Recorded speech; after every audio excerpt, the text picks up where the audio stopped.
ඔබත් අතීතයේ සිරකරුවෙක්ද? හුඟක් වෙලාවට මිනිස්සු තමන්ගේ වැඩිපුරම ප්‍රශ්න හදාගන්නේ අතීතයත් එක්ක. ඒකට හේතුව වෙලා තියෙන්නේ හුඟක් මිනිස්සු අතීතයේ වෙච්ච සිද්ධියක් ගැන හිත හිතා ඒක මෙහෙම කරන්න තිබුණා, මේ විදිහට වෙනස් කරගන්න තිබුණා කියලා බොරු බලාපොරොත්තුවකින් හිත තමන්ගේ වටිනා කාලය ඒ වෙනුවෙන්ම නාස්ති කරනවා.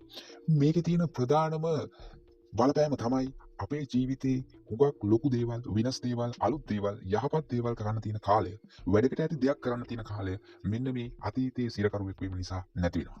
එතකොට කොහොමද අපි මේ කියන අපේ මේ තියෙන පුරුද්ද, එහෙම නැත්නම් අපේ මේ තියෙන කාලකන්නිකම වෙනස් කරගන්නේ? ඒකට පළවෙනියෙන්ම ඔයාලා දැනගන්න ඕන දේ තමයි අතීතය කියන්නේ දැනටමත් සිද්ධ වෙච්ච කාරණාවක්. ඒක නිසා ඒක නැවත වෙනස් කිරීම අපිට කරන්න පුළුවන් දෙයක් නෙවෙයි. ඔයා මොන විදියට හිතුවත්, මොන විදිය ප්ලෑන් ගැහුවත් ඒ අතීතය නැවත වෙනස් කර ගැනීමට හැකියාවක් නැහැ.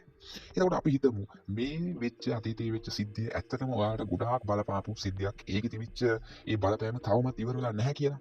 අන්න එහෙමනම් ඒකට කරන්න ඕන හොඳම දේ තමයි දැනට සිද්ධ වෙලා තියෙන සිද්ධිය ගැන සලකා බලලා ඒ සිද්ධිය නිවැරදි කරන්න හැකියාවක් නැති නිසා ඒ සිද්ධිය අමතක කරලා ඉදිරියට යන එක හෝ එහෙම නැත්නම් ඒකට දැනට අපිට කරන්න පුළුවන් දේවල් මොනවද කියන එක ගැන හිතන එක තමයි හොඳම දේ. එහෙම නැත්නම් සිද්ධ වෙන්නේ කිසිම වැදගැම්මක් නැති අතීතයේ සිද්ධ වෙච්ච කරුණු කාරණා අපිට කවදාවත් වෙනස් කරන්න බැරි කරුණු කාරණා එක්ක හැමදාම මේ හිරකරුවෙක් වෙලා හැමදාම දුක් විඳ විඳ කාලේ නාස්ති කරන්නයි ඔබට සිද්ධ වෙන්නේ.